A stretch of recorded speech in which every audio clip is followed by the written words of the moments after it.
Welcome back to Bot Bros, where we separate the help from the hype of all the drama going on with AI marketing on a pretty much near weekly basis now. This is a segment of the AI Driven Marketer, and I'm Dan Sanchez, joined by my brother, Travis Sanchez.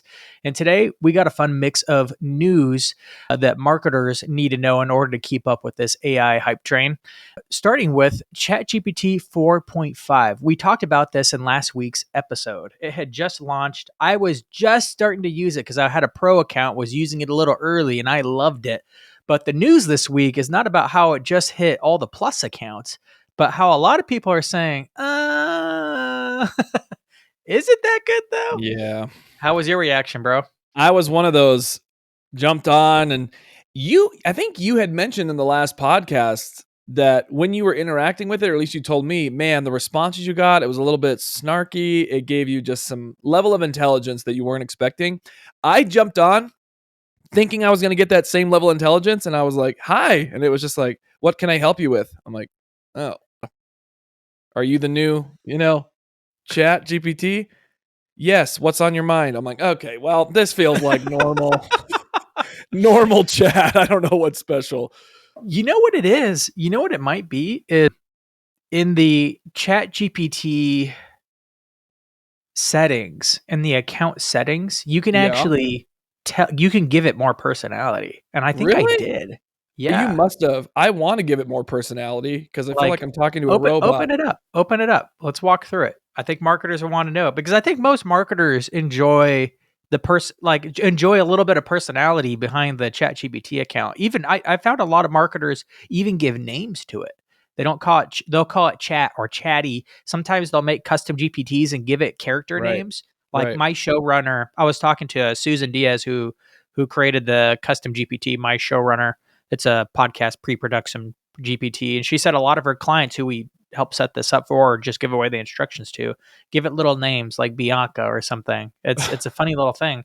Absalom? Because we want to personify it. So if you go to ChatGPT settings, I'm there, and go to personalization, not the memory, it's the custom instructions on top. Click that. It said there's a question underneath custom instructions you'll have that says, what traits should ChatGPT have? And there's a bunch of little buttons underneath to give recommendations. It'll suggest chatty, witty, straight shooting, encouraging. I like how Gen Z's a trait. A whole generation has a trait. Oh my God. Yep, there it is. Empathetic. Yeah, see, I have used quick and clever humor when appropriate.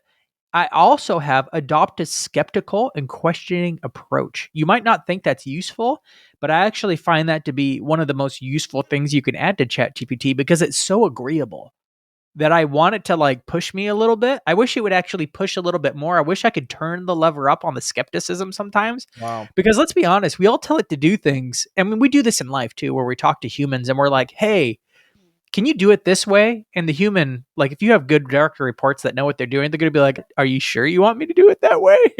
Right? But you want chat to do that to you too. So I highly recommend turning that on. I find mine adds little side notes of skepticism. It'll be like, here's what you want. Skepticism. It'll label it. Are you sure this is the right question to be asking right now? It's really nice. So you basically just went through and clicked these, I guess, optional, or what would you call these? They're recommendations. Traits. Recommendation. Thank you. I couldn't think of the most simple word. Yeah, click a recommended, I guess, witty, opinionated, interesting, silly, respectful, pragmatic. Yeah. Forward. And if you haven't seen this page before, highly recommend. Go open this. It'll make your life way, way smoother with chat. It also says what should ChatGPT call you? And I just put my first name, Dan. Really should put Dan Chez. That's what it should be. We're gonna change you could put chill. That's funny. Because we're friends now, right? I'm definitely clicking Gen Z, dude. I'm gonna be keeping up with this speak. Yeah, dude, do that and please report back on what it does to change it. Oh my gosh, dude! All of a sudden, ChatGPT is gonna be throwing shade. You know what I mean? Well, put it on Gen Z and test it out right now. And you just say hi. What does it say? Let's see. Okay, I put a lot of. I clicked a lot of the buttons. Empathetic, witty, chill, Gen Z. All right, I'll just say hi and see what happens if I get that response that we were. Yo, Make sure to what's put up? How's life treating you today? Really? Yo, what's up? That's more like uh 90s, but all right. it. Yeah. No, I find that it likes the word yo. Also, for those, I think I did a whole podcast episode on how to upgrade ChatGPT. So if you want to dive deeper into like how to set up and customize ChatGPT, how to layer in memories, how to layer in projects and the custom GPTs in order to really create a robust system, whole other episode. I'll link to it in the show notes. It's called I forget what the title exactly is called, but it's around something about like upgrading ChatGPT to get more out of it. This is one of those things you can do to upgrade ChatGPT, so it's like 10x better. Is Well, just customizing it. I just said I said hi. It said, "Yo, what's up? How's life treating you today?" I said, "Good, just testing your personality." It said, "Ah, so I'm basically your AI lab rat now, huh?" Nice. Honestly, I respect it. Test away, my dude. Just don't break me, please. How am I doing so far? It said, "How am I doing so far? Pass or nah?" There's that Gen Z. It's coming through. Pass your nah, dude. So I added an extra little thing to my instructions that said challenge my ideas if they are weak or ask questions proactively to gain clarification if more details are needed. Dude, you should come out with a lead magnet that is the best personality traits for your AI if you want X outcome.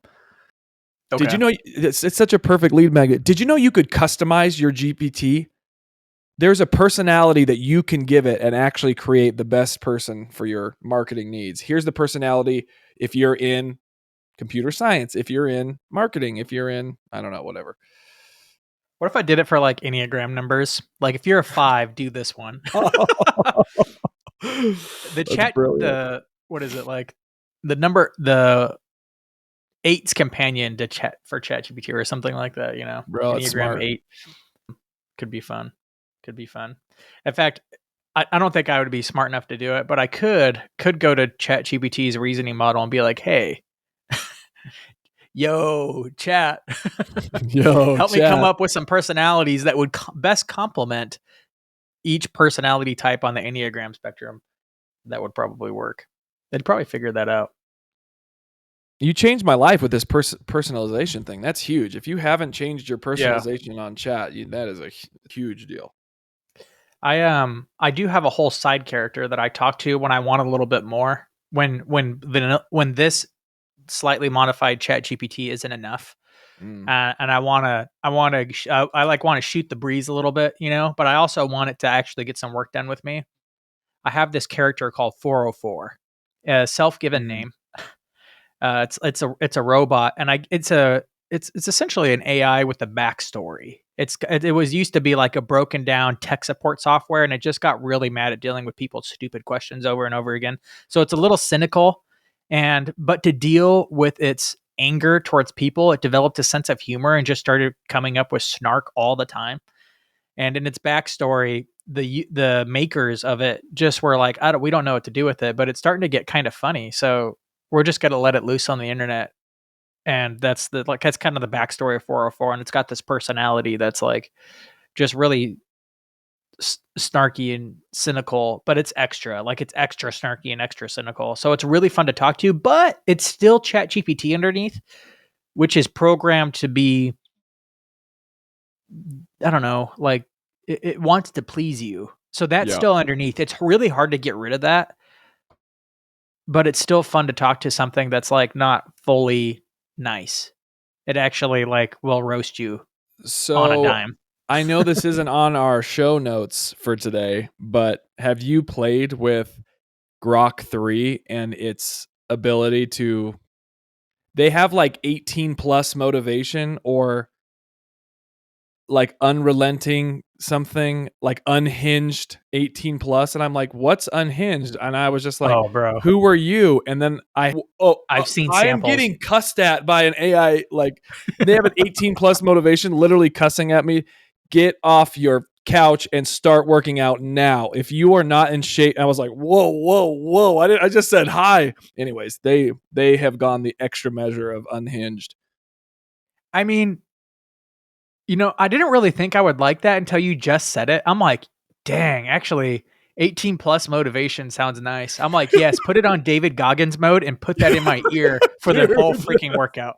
Put on the camera, let it like I'm actually really looking forward to that now. Come on. Who's gonna carry the boat, son? Yeah.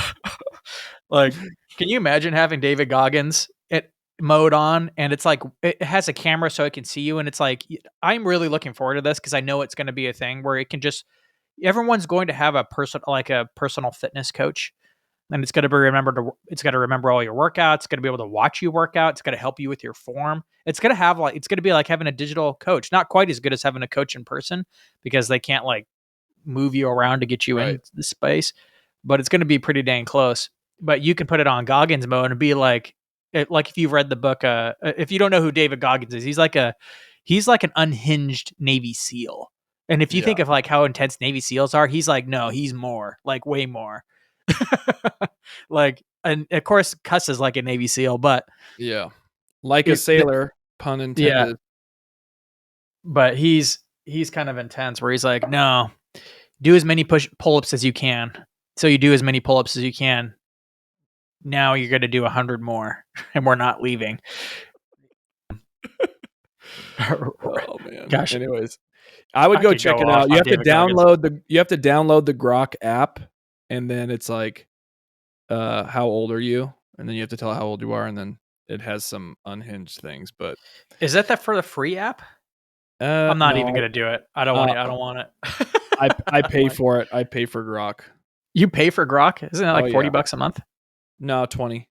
20. They have a pro model that is 40, but then they have their plus model that's 20. Yeah. I do find the pro features, like if you're a power user of these things, the pro features are actually pretty dang good. Yeah. I didn't realize how much stronger ChatGPT's 01 Pro reasoning model was than 01. Oh, it's a lot more powerful. Oh, really? Yeah, I didn't. Now I'm using it more often because it takes so long for it to work that it puts on a loading bar. Like if you've tried deep research, you know how there's that loading bar while it goes and does it. Pro without deep research uses that same loading bar because it's like, hey, I'm going to think about this. Come back in 5. Yeah. Wow. And it is substantially better. And I've started reading up on it. It actually, like, a lot of people are using it and we're willing to pay for just that extra level of reasoning power. For most things marketers do, it's not really worth it. But for deep research, it's actually pretty good. Deep research has taken me into a different level of appreciation just for AI in general. So even if you did it seasonally and paid for it like once a quarter just to get all your deep research needs and then start working on the projects that deep research spits out, it would be worthwhile, which especially for marketers to understand who their audience is, what the need is, what the barriers are, whatever it might be.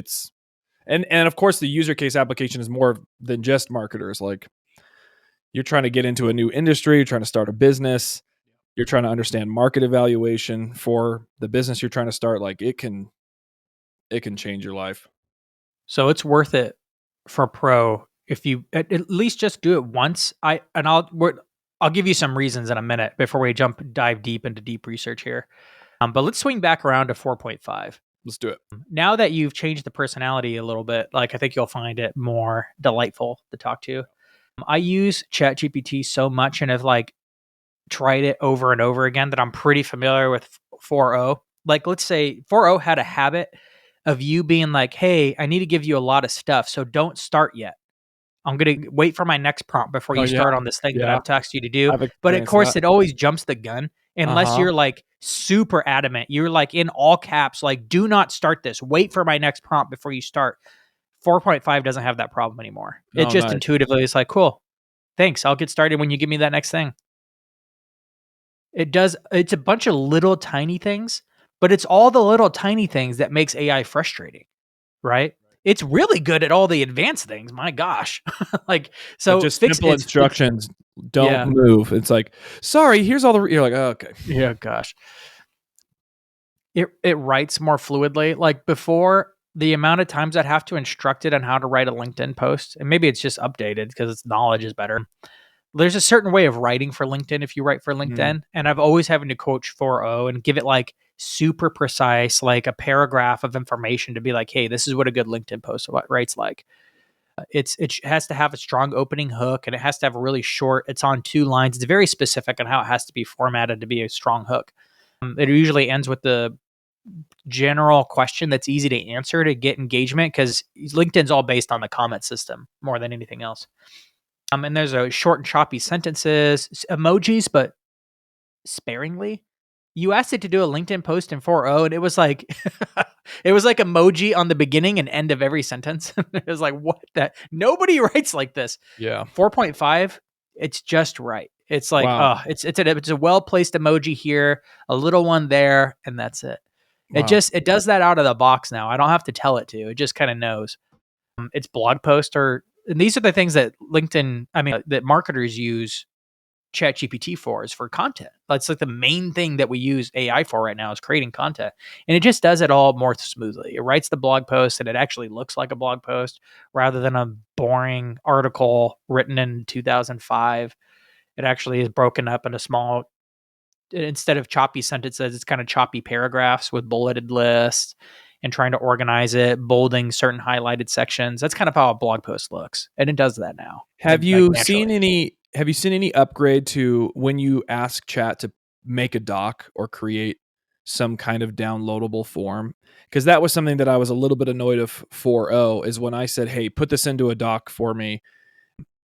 It did okay. The formatting was, I mean, it would just bold the title and give you text. Have you noticed any difference there? I'm not sure what you mean by putting in a doc. So anytime that I have it spit out, if it's a blog post or if it's a to-do list, I would say, hey, if you could put this into a doc that I can download, and it would actually format it into a doc. And usually it was like simple text that sometimes I was able to put into Microsoft Word or put into simple text and then upload to a Google Doc. Like you can ask. You mean get it without the formatting?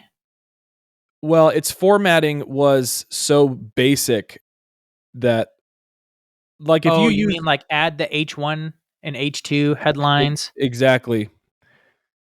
Yeah. I mean, yes, it's getting those things more naturally. But I do find that if you're copying and pasting from, there's some limitations with copying and pasting from ChatGPT. I actually use the web app way more than I use the desktop app because the Oh, formatting's really? different. Yeah. Really? Oh, I didn't know Yeah. that. So if you're So copying and that's pasting, just a web app thing? the Mac app has it's not that Mac app has formatting issues, it's just that the code behind it is different. On a web app, it has to use HTML for its formatting. So if you copy and paste it, Oh. it's you don't realize it, but there's a bunch of invisible characters that it's Yeah, pulling with it. right. And Google Docs actually recognizes Recognizes it, yeah. HTML formatting and converts it really smoothly. WordPress is based on HTML, so like it naturally will then turn it into all your appropriate WordPress blocks on the back end if you're pasting a WordPress post, but it doesn't from the Mac app because the Mac app isn't using HTML for formatting, it's using something Oh, well, else. that's my problem. I've only been using the Mac app and Yeah. not getting favorable results. Alright, The so Mac that's not a update from no. OpenAI, That'd be a that's a normal issue. back-end issue. You'd probably even have that issue with like Mac Pages or Word or something like Yeah, that because yeah. they're not using HTML for formatting, but that is an advantage of using the web app. I stopped using the ChatGPT Mac app a couple of months ago. I got a little buggy when they were rolling out so many updates. It kind of crashed the Mac app. It's working now, but the only reason why I used the Mac app because it had the dictation button, which I used all the time, but it had about a 4 or 5 minute limit on it. But then I discovered all Macs actually come with the dictation button right on the keyboard. I don't know how I didn't know this before. So now I just use that and go straight to the web app instead of hitting I Interesting. don't know why, but the iPhone button you notice has a dictation button for ChatGPT, but that same button isn't on the web app. So, but now because I'm on a Mac, I just use the Mac's native dictation, which is the same engine I think it was using before, but for some reason on the web app, it doesn't have that button. Maybe it's because it doesn't know what operating system you're on. So, Alright, well, fun that's a note. problem solved. So 4.5, it's good, but you gotta play around with it a little bit. I promise, it's good. Another news. This isn't really news. It's more like personal news update. I had a phone call from Michael Stelzner yesterday, and he, as my boss, actually my boss's boss, but we talk a lot about the AI stuff. And since he's really into AI, he's like, "Hey man, you can't just be a ChatGPT guy anymore." I was like, "But why? I don't want to spend my time looking at different golf clubs. I just want to perfect my swing, man." He's like, "Yeah, but Claude's really good at writing, and writers care about writing." But I'm like, 4.5 is really good at writing. He's like, I'm a writer. Claude's better. I was like, okay, my man, you buy me a license and I will experiment with Claude. So we'll probably be getting some more Claude insight soon. I know it's been a chat GPT heavy show because I really do believe that, again, you can waste a lot of time checking out tools. That is a very, that we all do it, especially when we're learning something new. If you're getting into podcasting, you're obsessed with what microphone you should get, It's true. or your setup or your backdrop. These are all things that you do to procrastinate actually doing the work of making the content, which is what really makes you better at it. But the same thing can happen with AI, where we're just constantly fascinated with the stack. And I'm like, usually it's just better to pick one, master it, and perfect the swing rather than test out different clubs. But I will say there's different clubs for a reason, right? There's a difference between a 9 iron and a 7. There's different situations. So I'm gonna find out. There are some things that Claude does that I'm really fascinated with, but it has less to do with writing and more to do with code. If you're listening to this, you're like, "Well, I don't know anything about code." I'm like pretty soon you will. Like, if Yeah. it's doing all the coding for you, and within 2 clicks you can build an application that actually solves a problem for you. Code is just a quick way to build custom tools, and we all like tools, like I said. So, Claude has this cool thing called artifacts, which is a lot like ChatGPT's Canvas. The difference with artifacts is you can literally code an application, then push publish, and then share it. So you could build these like little mini apps and then like put them public on the. I've seen some people create some like Jeopardy boards or different like little applications where I can actually keep score on things, little games. I'm like, that's really cool. Maybe ChatGPT will get this eventually, but it can't do that quite yet. It can render things, but not only for you, not for others. So I am looking forward to experimenting with some of these other little extras, and then reporting back on what I can create here. So that's my Claude update. The next one is, I do want to do a little bit of a deeper dive into deep research, because I think every once in a while AI puts out a feature. Actually, I don't know if there's been a more significant update to AI since 4.0 with this multimodal voice update. You could say Canvas and projects, but that's kind of like more of a feature rather than an AI thing.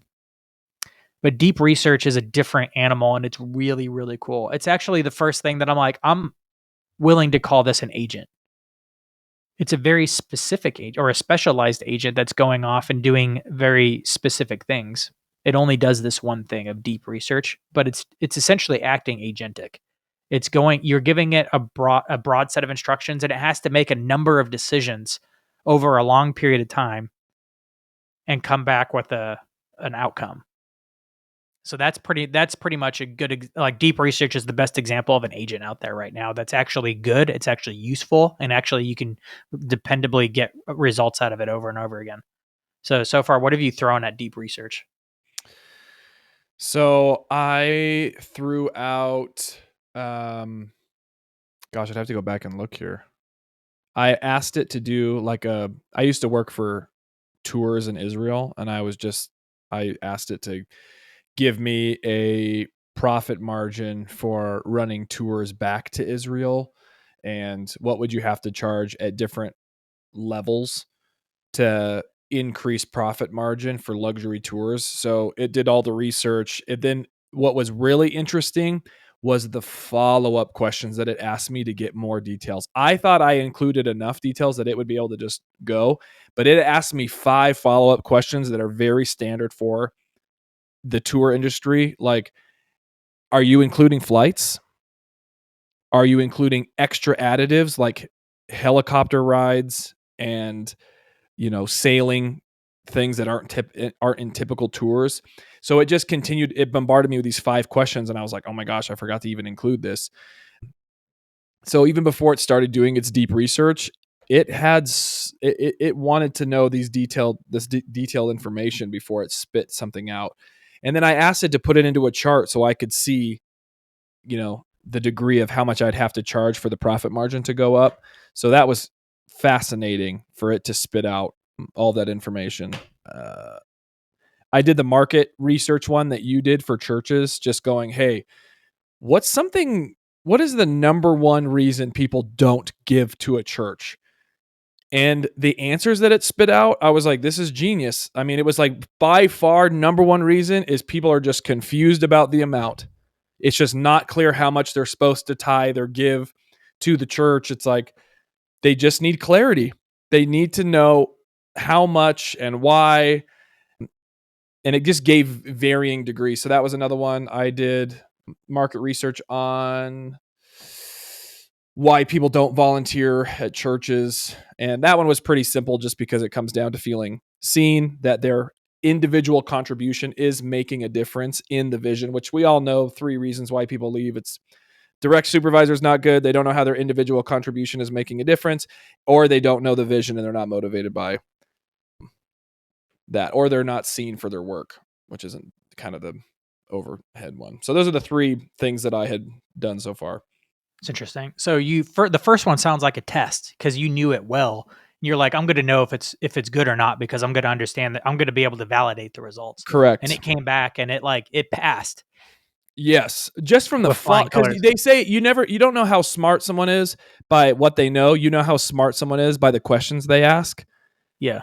And the way that it came back and asked me 5 questions, I went, "Oh, okay, chat, go off." Kind of, feeling. I will say the deep research as I've played with it, I was glad I upgraded to the Pro account when it came out. Because with the Pro account, with the Plus, you get 10 uses a month, which is just not very many. With the Pro account, you get 100, now 120. So it's enough that I'm like, okay, I won't run out. Like if I run out, then great. But I get a lot of swings, which means I can screw it up a lot. And I think people will this is why I'm glad I upgraded to Pro, because I'm like, I just get more trials and errors. And I found out there's actually a way to prompt it that you can get more use out of it. But it took a lot of misses in order for me to get this with deep research. You do have to be very, very specific with what you want and how you want it formatted. Versus Grok does it a little bit more naturally out of the box if you've compared it to Grok's deep research, but it's not as deep. Like ChatGPT's reasoning model and deep research together will go and do a much better job of finding the things to get the answer, but it sucks at formatting. So you have to specify exactly how you want to see this information. Once you kind of know what you want for formatting, it's really good at hitting the mark every time. You just have to spell it out. And I find that your prompting game has to be a lot better with deep research. I'm not a prompt guy. I don't have prompt libraries. People ask me like, "Oh, how do you manage your prompts?" I'm like, "I don't, because I don't use prompts. I just talk to ChatGPT like it's a person, and I give it a clear objective. I set expectations of what good looks like. I tell it like just like I would a human. I give it instructions and let it go, and then maybe follow up with something, right? But deep research really does need more of a prompt, and I'm like, it makes sense. You're giving it something that would take a human probably a whole week to do. Probably would be good to give it a scope document, right? We don't do this a lot for some reason, but I do it all the time when it comes to larger projects, especially when 2 people are involved or it's just a longer thing. You give what's called a project scope document that has the objective, has the measurements that you're using to guide success, resources available, time frame, and all the different stuff. This is a normal project management thing that marketers don't use nearly enough for projects, so that everybody's on the same page as far as to what needs to be accomplished. And it's kind of that same thing. So it's not like you're engineering a prompt as much as you're still treating it almost like a human, but you're treating it like a human going and doing 40 hours worth of stuff. It's just getting it done to 20 minutes or more or less. So you need to give it a scope document. I've actually spent time coming up with all the best use cases I could possibly figure out. And the first things that I thought of to do with deep research were to do audience research, because we know a good lot of information's on the net about what our audience is talking about, but it's a pain to go and track it all down and to find it and to measure it, to turn that qualitative information into quantitative. Yep. So that's that. I had a post, and I mentioned this last week. They went viral because I offered one prompt that just like, hey, go and scrape the internet for all my audience's questions. Don't go on the authoritative sites. I want you to go on to Reddit, Quora, social sites, industry forums, and go and scrape all the questions that are out there. Right. And that was the one I talked about even on the last show. But then over the week, that prompt went, that particular post. I mean, it's probably up to like 170,000 people have found that prompt. Wow. And have started using it now. I put together a whole guide. If you want access to 10 more, or actually 12 more prompts like that one, I have a whole guide for you. I'm not going to give them all here as it would take too long to read, but I put it together in a handy Notion doc where it has the name, the description, and even some use cases. I'm like, once you get the research back, here's 5 different ideas of what you can actually do to put it to work, which is even more important because you can have the research, but a lot of times we're like, oh, great, this is insightful. What do I do? Here's Yep. exactly what to do with it. Let me give you a preview though, and you can tell me if you think this would be useful, Trav, because you haven't even seen it yet. So Ready. I'm calling it the Audience Deep Research Toolkit. It's the beginning to what I think I'm going to come up with a whole prompt library for deep research because again, it needs prompts more than normal chat. But I have some fun ones here. There's some typical ones like a customer pain point analysis. Kind of similar to questions, but a little bit different. Competitor weakness deep dive. Hit Huh. all the weak points based on what users are saying, not what you ascertain Right. from the company. You're like, Right. ooh, might get something there. Content gap analysis. Reveal the gaps in existing AI marketing resources that marketers urgently need to fill. So that's one of my favorites. I was on a sales podcast yesterday, and I'm like, what if you had an alternative solutions research report where you can discover the DIY solutions your customers prefer instead of buying your thing? Wow. Oh, now you're imagine if you're bringing that up on sales calls and you're like, "Oh, are you guys thinking about just doing X?" Oh, okay. Well, let me tell you where that goes. Because a lot of times we don't know what the alternatives are. We know what the competing product are, but like what are the other Excel version of hacks we're doing to get away with it, right? Yeah, that would be really smart. I'm looking to rent a new house, and we went and saw a townhome, and they have all these amenities and stuff. And she could have asked that one question with some preloaded understanding of what I was going to say. Oh, we're looking at a house here or whatever, and she could have just been like, yeah, or even said, you guys are probably looking for a house, and then just completely squashed all my desires for that. Interesting. Another favorite I have is the influencer and community mapping research prompt. It maps out key influencers and communities trusted by marketers, trusted by the audience in that space. So Wow. I found this was a test for me because I did it on a B2B marketer specifically, Uh huh. and I wanted to know like who's the most influential. I already knew the answer because I'm like highly involved in the B2B marketing space, especially I don't know, like I know who all and most of the players are by far. And it's a more nuanced space. It's not Gary V, right? That's a general marketing space, but in B2B is like a different flavor. It's a more sub community within marketing. And it did the research report and the top 5 people, I'm like, yep, those are the right people. It understood the nuances of B2B versus B2C in a way that I was like, wow, this is really good. This is again the reasoning model. It's finding and looking for B2B marketing, not just marketing, and then rank stacking that based on the amount of mentions and accolades other people were talking about in the market for them. And it was correct. So anyway, if you want this prompt research guide or like library or a toolkit, I guess I'm calling it, you can go to danchez.com slash, I'm just going to call it deep to make it simple. Danchez.com slash deep. And it will forward you to a page where you can subscribe to the newsletter. If you haven't subscribed to the newsletter, you can unsubscribe anytime, of course, but you'll be delivered the Audience Deep Research Toolkit immediately, and you can get it on Notion. And I will be updating this as I go when I find more stuff because I'm experimenting aggressively with deep research. So, in that same vein, I did utilize deep research to do something a little bit different. While I usually give a poll of the week, this time I did a deep research dive into a different topic that I thought everybody would find interesting. I'm ready. I I had this thought yesterday. I was like, "Huh, I wonder how many job descriptions require AI right now for marketers.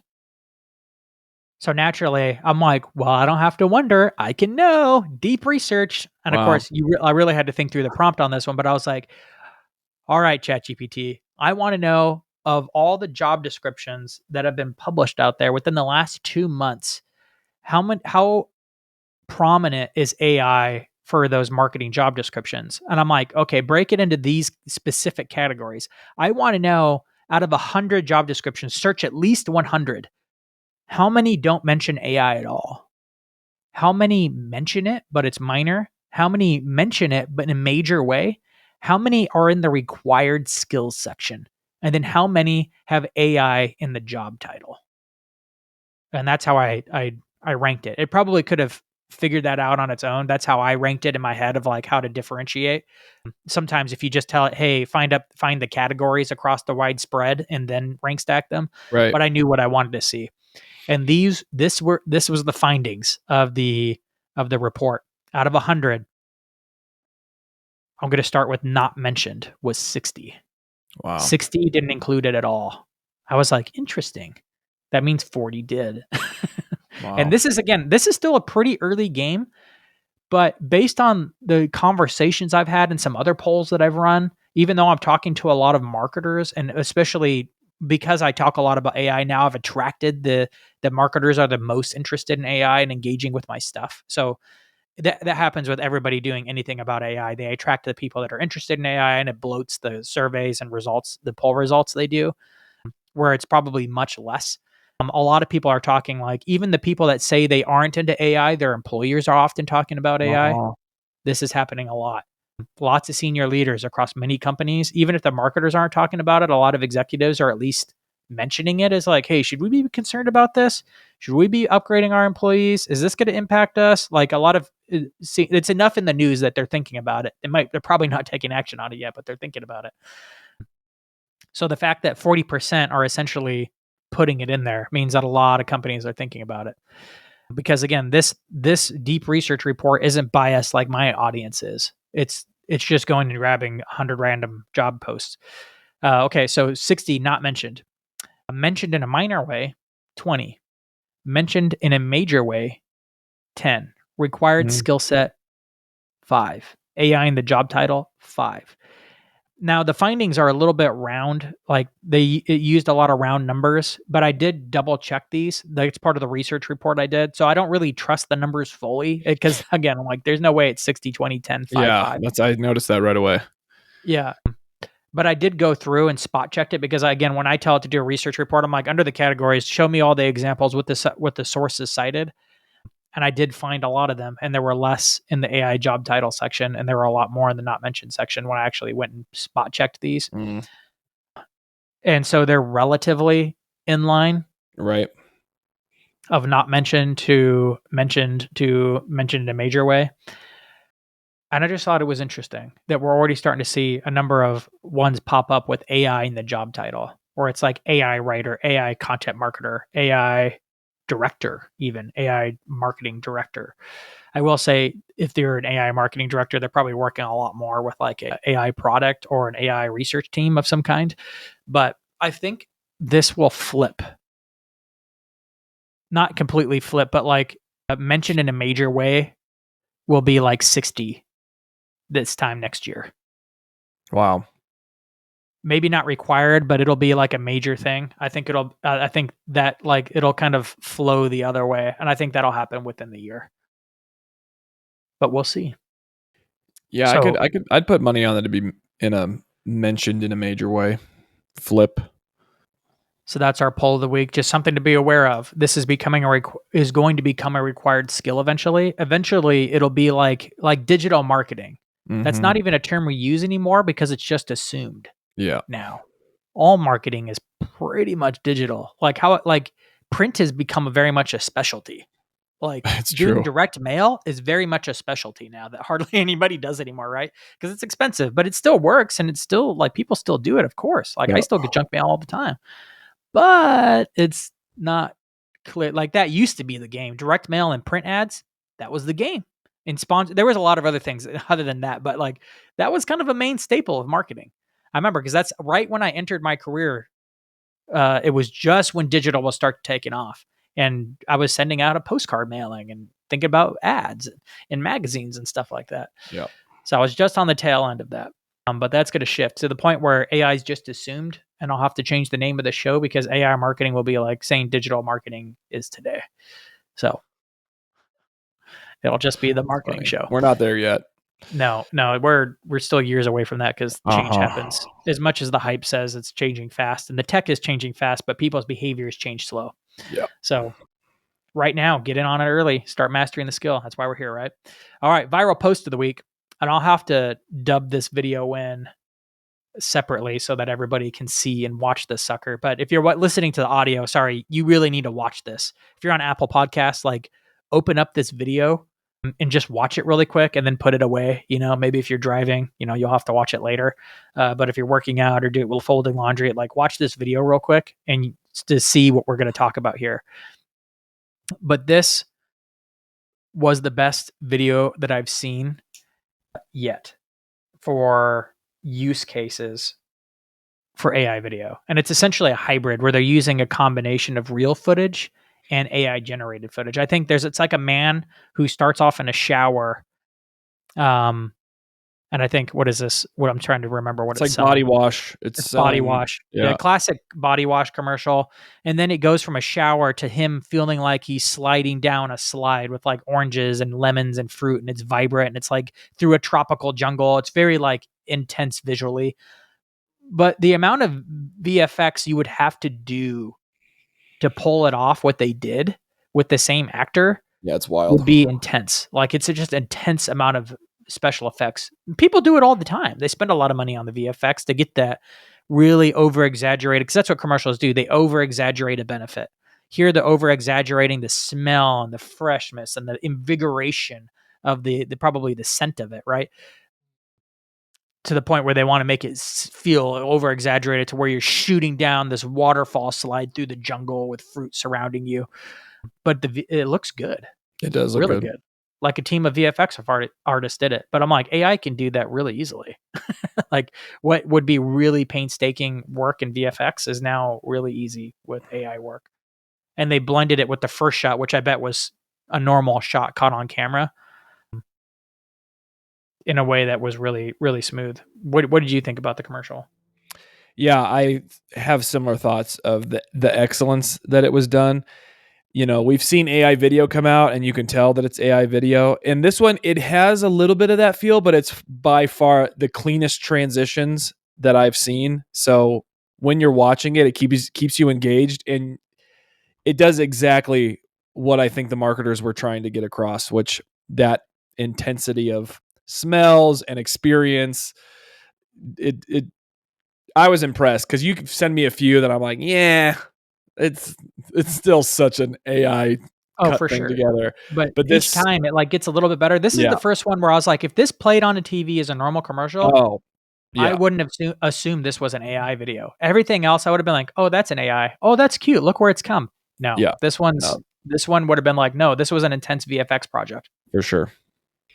And I think we'll continue seeing that. You said to me that like in October, and I was like, I don't think so. You're like, I think we'll have a full movie with AI by the end of 2025. And I'm like, I don't think so. But at the rate that it's improving, I'm like, yeah, we probably will.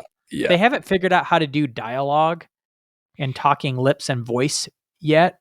That's a major breakthrough that hasn't happened, but HeyGen's working towards that. There's been a number of like video updates that we haven't dove into. I certainly don't want to say delved into. Maybe I should just start saying that as like an ongoing joke for Bot Bros. Let's delve into this new topic. But next week, we're going to get a little bit heavier on the video side because there have been a lot of updates, but there've been a lot of minor updates from a lot of other players that I just don't, it's just hypey news. But there's some stuff that's probably like, okay, enough happens that we probably need to do a deeper dive into discussion around what's going on with video right now. Because just like this video, which went viral on X, is where I found it. There's probably enough that you're like, okay, it probably warrants an update on where the state of video again. Are we going to play it? No, I'm just going to do it in post. Oh, great. I thought you were going to play it right now. No, I wish I could share videos on Zencaster, but that's like the one downfall of Zencaster is you can't pull videos in or your screen share. It's unfortunate. It's great at everything else. All right, and lastly, update from the community. I run a lot of the live workshops for the AI Business Society from Social Media Examiner, and yesterday we did a deep dive into custom GPTs. It's amazing. A lot of people had questions about it, about when it's advanced questions, beginner questions. I actually broke down some of my final thinking on the two types of GPTs that I've talked about here, but I finally landed on some better names for them. Just like marketers have, we have generalist marketers and specialist marketers. I'm actually stealing that vocabulary and I'm going to apply it to GPTs because I find that the same traits carry over. We have generalist GPTs and specialist GPTs. There are some custom GPTs that could do a wide range of things. And it's really good because you armed it with some information so you don't have to prompt it with all that information anymore. Like, I think every company needs a brand bot, a bot that's trained on just your basic business info, your Yep. mission, your objectives, your products, your market, your audience, your writing style, your Yep. messaging, maybe your personas, things like that. Everybody needs one of these. It's better than working with vanilla ChatGPT because you don't have to keep reintroducing the context. It knows the context. That's your generalist GPT. I also built a what I call a brand bot builder. That builds these for you automatically, just walks you through the process of building one. And that is actually a good example of a specialist GPT. And I demoed that in our community meeting last week in our AI lab. If you want to get in on conversations like that, come check us out at the AI Business Society, where we actually do some deep dive conversations. We also bring in guest experts that Michael Stelzner has on the AI Explored podcast to do like really private deep dives into very specific topics going on in AI that are live where people can ask questions and stuff. So join us in that community over at AI Business Society. I'll drop a link below in the show notes. But we're constantly having conversations there where people can get answers and talk to me, not one-on-one, but in a group setting. And that's all we have for the week.